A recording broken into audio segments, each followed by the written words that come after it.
revient sur la proposition de loi qui a été adoptée hier à l'Assemblée nationale qui vise à inscrire l'inceste dans le code pénal. Ce n'était pas le cas jusqu'à présent, c'est considéré comme un délit. Il faut savoir que l'inceste concerne 3% de la population, environ 2 millions de personnes, en tout cas qu'on connaît. Il y en a beaucoup d'autres qu'on ne connaît pas. On en parle ce matin avec Marie-Louise Faure, députée UMP de Lyon, auteure du projet de loi sur l'inceste et rapporteure d'une mission d'enquête parlementaire sur l'inceste à l'Assemblée et membre de la commission des lois.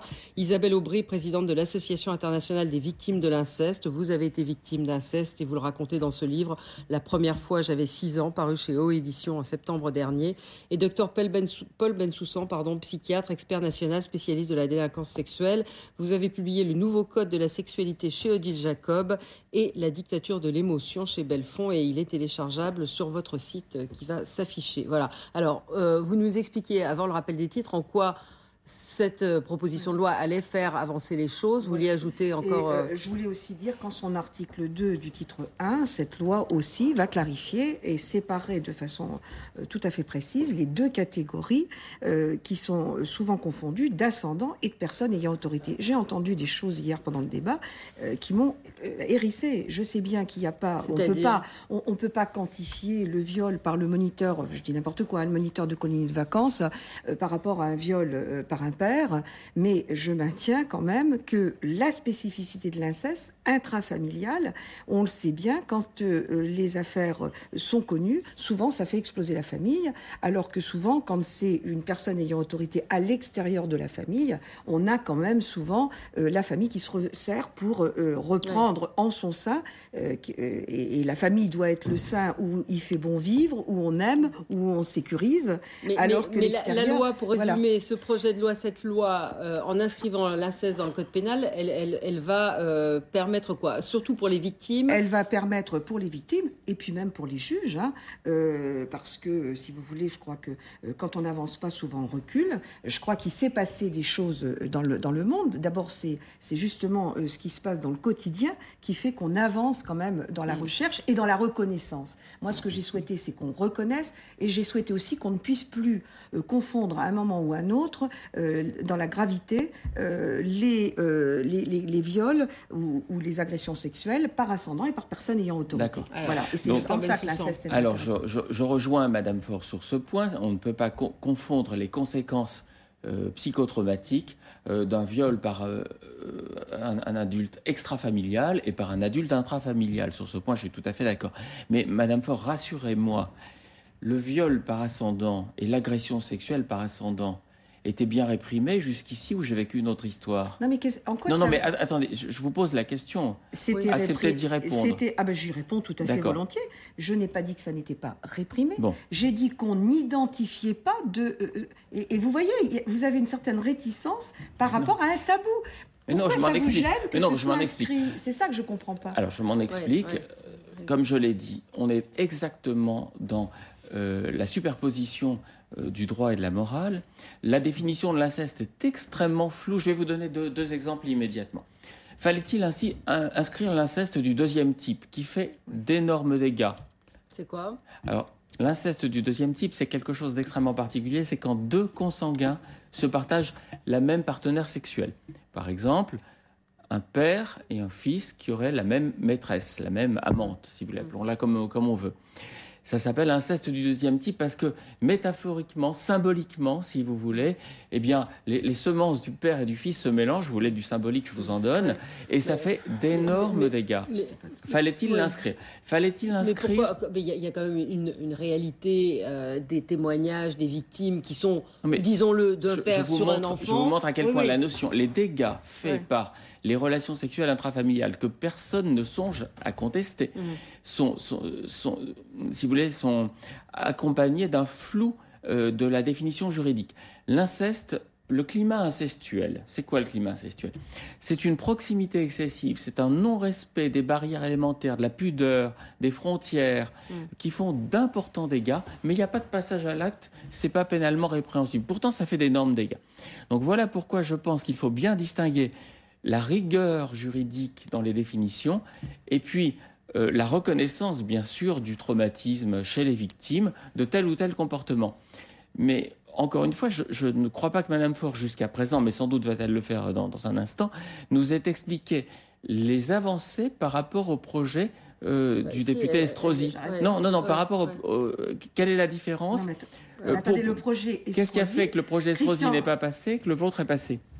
Eh bien, tout bonnement, parce que je dis qu'entre 2005 et 2009, du temps a passé, que l'éventualité, et notamment, vous étiez en train de parler du tabou, certains anthropologues sont en train de changer leur fusil d'épaule quant à la nécessité de le nommer.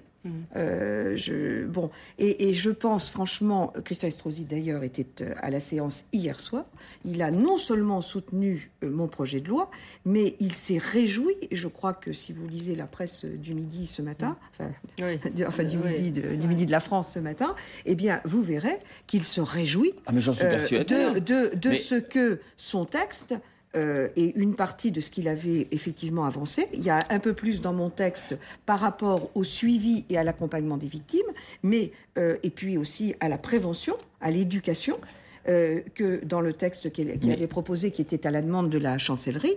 Mais je tiens quand même à dire qu'une société qui n'essaie pas d'avancer dans la connaissance, c'est une société qui, au mieux, stagne, mais au pire, recule. Je crois vraiment qu'il y a un combat d'arrière-garde. Je voudrais qu'Isabelle Aubry, vous disiez, puis après vous répondrez. Je voudrais répondre quand même à ça, parce que... que vous disiez, pour vous, victime...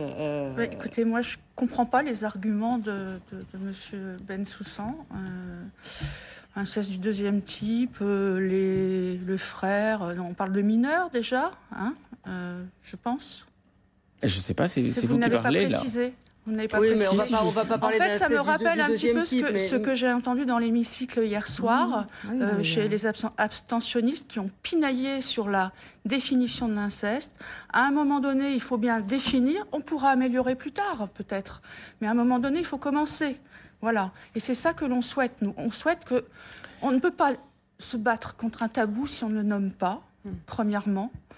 Parce qu'aujourd'hui, l'inceste, on n'en parle nulle part, ni dans les médias. On commence à en parler, c'est ce que disait. Mais en même temps, c'était puni, l'inceste était puni. Pas en tant qu'inceste. Pas en tant qu'inceste.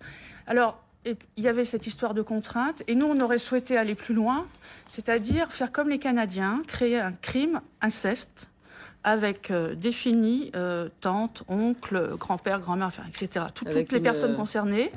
Voilà, et que ce crime soit spécifique et qu'on ne puisse plus correctionnaliser les viols d'enfants, comme on le fait aujourd'hui. Ça, c'est inadmissible, comme ça m'est arrivé d'ailleurs. C'est normal, ça. Mais correctionnaliser un viol d'enfant, ça demande un développement. Je ne sais pas si j'en ai le temps et si je voudrais d'abord par exemple, aujourd'hui, quand un enfant subit une fellation, ça passe directement en correctionnel alors que c'est un viol. C'est très... Non. Ça, c'est un exemple très concret. Vous vouliez répondre à Marie-Louise Faure sur le fond. Bon, je vais répondre à Marie-Louise Faure parce que c'est très difficile de répondre à Madame Aubry qui avec son vécu poignant, non, mais là, elle cumule... pas parler de son vécu poignant, elle donne des exemples concrets. Cumule les contre-vérités, mais avec son statut de victime qui m'interdit pratiquement de répondre dès lors que je ne le suis pas.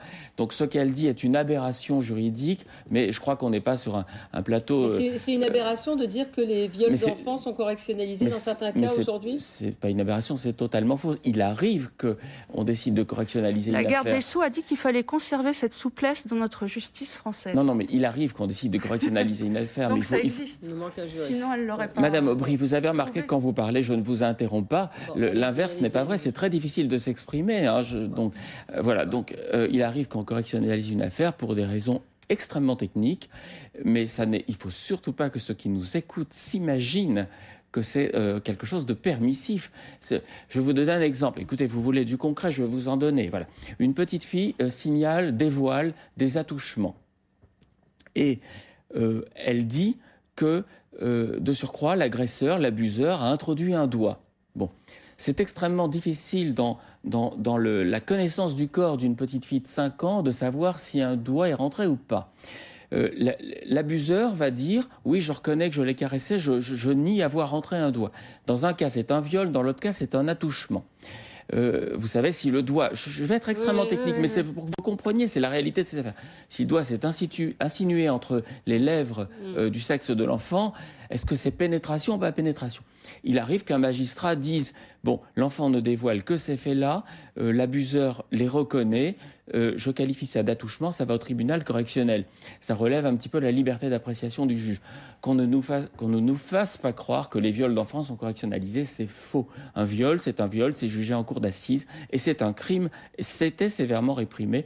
Qu'on ne nous fasse pas croire non plus que ça vient de l'être depuis cette nuit. Et donc, vous vouliez répondre plus précisément sur ce que disait... je crois. Oui, sur le fait, vous aviez l'air de dire que la société n'y était pour rien aussi. Ça avait l'air de vous... Non, c'est-à-dire lorsque Marie-Louise Faure dit une société qui n'avance pas dans la connaissance recule, là j'ai envie de dire, vous me faites penser à Ségolène Royal, je ne veux pas vous offenser, mais vous savez, des phrases... des phrases comme ça. Par des collègues politiques, vous savez. Oui. Encore que là, on pourrait... Vous savez, j'ai essayé de garder... Il a fallu que je garde tout mon sang-froid hier. Et entendre ce matin sur le plateau de la part d'un expert, je vais vous dire, il faut être un petit peu plus mesuré. Laissez-moi aller... Oui, vous voyez que on rentre dans la démesure dès qu'on parle de Ségolène Royal. Mais lorsqu'on parle de... Non, je ne vous ai pas parlé de ça. Mon propos est mesuré. Lorsqu'on dit une société qui ne progresse pas recule. Oui. Alors je pense que là on a effectivement 100% d'adhésion, parce que qui va soutenir le contraire, mais qui parle de ne pas progresser? Sûrement pas moi en tout cas, qui réfléchit, qui publie, qui travaille. Donc je crois qu'effectivement il faut avancer dans la connaissance. Ce que je voulais dire pour conclure, c'est que lorsque les juristes examinent cette question, ils ont, avec leur rigueur de juristes, une tendance à dire que ça risque d'apporter du flou. Lorsque les politiques examinent cette question, eh bien, il y a davantage d'émotionnel, davantage de consensus, mais il faut bien comprendre que le souci de rigueur des juristes n'est en aucun cas assimilable à du laxisme ou à de la permissivité ou à une non-reconnaissance. Alors, vous voulez répondre? Écoutez, vous vous êtes permis de taxer la fonction de député, de politique. En règle générale, je ne me suis pas permis de juger de votre travail ou de votre réflexion ou de vos travaux. Je voudrais quand même vous dire que ce projet de loi a été co-signé par 150 députés qui sont de toutes tendances, qui sont très différents. Bon, quand je vous dis qu'une société qui n'avance pas recule, nous sommes, je crois, des élus démocratiques de la population et nous avons quand même un rôle, celui de légiférer et de faire avancer la société, en principe, vers plus de progrès. Je ne vous dis pas que ça ne se déroule jamais. Alors, ce que je voudrais, c'est qu'on respecte quand même le vote qui est intervenu cette nuit. On est souvent tenté de faire de l'antiparlementarisme primaire. Je crois que cette nuit, les parlementaires ont démontré leur capacité de se mobiliser, quel que soit parce que c'est quand même important, et ils étaient nombreux à venir au vote. Alors, docteur, moi je ne veux pas juger de votre travail, de vos réflexions. Je ne vais pas vous dire que vous réfléchissez dans votre coin, etc. Moi, ce que je peux vous dire, c'est que un certain nombre de vos collègues, parce que là, vous êtes expert, très bien, je ne mets pas du tout en doute, mais j'ai auditionné d'éminents psychothérapeutes, et je pense au docteur Vidal, au docteur GL. Le docteur GL a assisté à toute la discussion. Et je peux vous dire qu'à 1h du matin, il a dit, eh bien, c'est un progrès. Et je ne voudrais pas, docteur, qu'on salisse cette loi. Attendez. Laissez-moi finir. Pourquoi? Parce que j'y tiens. Parce que, si vous voulez, dans ce pays, la meilleure des gymnastiques, c'est de toujours dénigrer tout. Alors, je pense que cette loi, qui n'est pas, je l'ai dit hier dans mon propos... Vous me laisserez une seconde quand même. Oui, mais attendez, au bout de la démonstration. Voilà. Hier, je l'ai dit dans mon propos introductif, c'est un petit pas. Bon. J'espère qu'elle sera amendée. Elle va passer au Sénat. J'espère qu'elle sera encore plus étoffée et plus amendée. Mais je pense véritablement qu'il faut de temps en temps reconnaître que le code pénal, le code civil, tout ce qui gère notre société doit avancer en même temps que les mœurs de la société avancent. On l'a bien vu pour Outreau. Et le travail de Christian Estrosi a permis de faire des avancées. Vous aviez raison. Alors, je dois préciser qu'on a interrogé aussi le docteur Coutenceau hier, qui est un expert connu, reconnu, et qui va dans le même sens que le docteur voilà, mais il y a deux écoles. Voilà. Mais c'est vrai, c'est vrai. Alors, Madame Faure, vous parlez de mon propos qui serait démesuré, et puis vous m'accusez... par rapport à votre appréciation du travail des députés. Alors cette fois-ci, c'est vraiment à moi de vous répondre quand même. Donc, vous dites ensuite qu'on salit, on dénigre, on manque de respect. Attendez, voulez-vous dire que toute opinion qui ne serait pas conforme à la vôtre serait un manque de respect? J'espère que non, c'est pas ce que vous êtes en train de me dire. Bon. D'autre part, y a-t-il manque de respect lorsque je rappelle que les juristes n'ont pas eu la même approche que les politiques? Quand même, ce projet a été rejeté par la chancellerie pour des raisons techniques qu'il est très difficile de développer sur un plateau de télévision. Des lois, oui, mais non, je parle de 2005. Voilà, on n'a pas démarré de 2005. Attendez, excusez-moi, je ne faisais que le rappeler. Pascal Clément, en 2005, s'est engagé à faire voter. Je ne comprends pas ce que vous dites. Permettez que je finisse juste une phrase. Non, donc, mais vous dites quelque chose qui n'est pas vrai. Donc vous ne m'autorisez pas à finir. Mais non, mais Pascal Clément s'est engagé à faire voter cette loi en 2005. D'accord, mais le rapport du député Estrosi à l'époque, la chancellerie avait donné une réponse qui n'était pas favorable à son inscription. Si, tout à fait, j'étais là. Alors, pourquoi... on va pas ergoter. On a quelqu'un qui voulait intervenir. Claude de Seine-et-Marne. Claude, bonjour. Oui, bonjour. On vous écoute, Claude. Eh bien, j'ai un gros problème. Ma fille m'a avoué il y a un mois qu'elle avait été violée par son beau-père pendant 4 ans, de 11 ans à 15 ans. Donc, j'ai effectivement téléphoné à certains organismes ici, qui m'ont donné l'adresse de Madame Aubry, où j'ai envoyé 2 mails où j'ai pas eu de réponse. Et le problème, j'ai prévenu également la gendarmerie, qui malheureusement ne peut rien faire, ma fille refusant de porter plainte. Donc, évidemment, elle est suivie, c'est un psy depuis 4 ans, je ne savais pas pourquoi. J'ai appris ça il y a 4 semaines. Aujourd'hui, je suis en père effondré et je ne sais pas comment faire. Je voudrais dire que je reçois énormément de mails et j'ai beaucoup de retard. On a beaucoup de retard. Désolée si on ne vous a pas répondu. Mais notre association ne fait pas d'aide aux victimes parce qu'on ne se substitue pas au service de l'État. On milite pour défendre les droits des victimes. Moi, je vous invite à contacter l'INAVEM. L'INAVEM, c'est 160 associations sur le territoire français qui accompagnent les victimes psychologiquement et juridiquement. Il faut composer le numéro du 08 victimes. Ils vous orienteront vers l'INAVEM de votre ville. Et vous pouvez vous inscrire sur notre site pour parler avec d'autres parents dans votre situation et échanger, vous aurez une entraide. Ça, c'est gratuit. Là, un avis de... Nous sommes malheureusement dans la situation la plus fréquente, la situation incestueuse la plus fréquente, c'est la relation beau-père-belle-fille.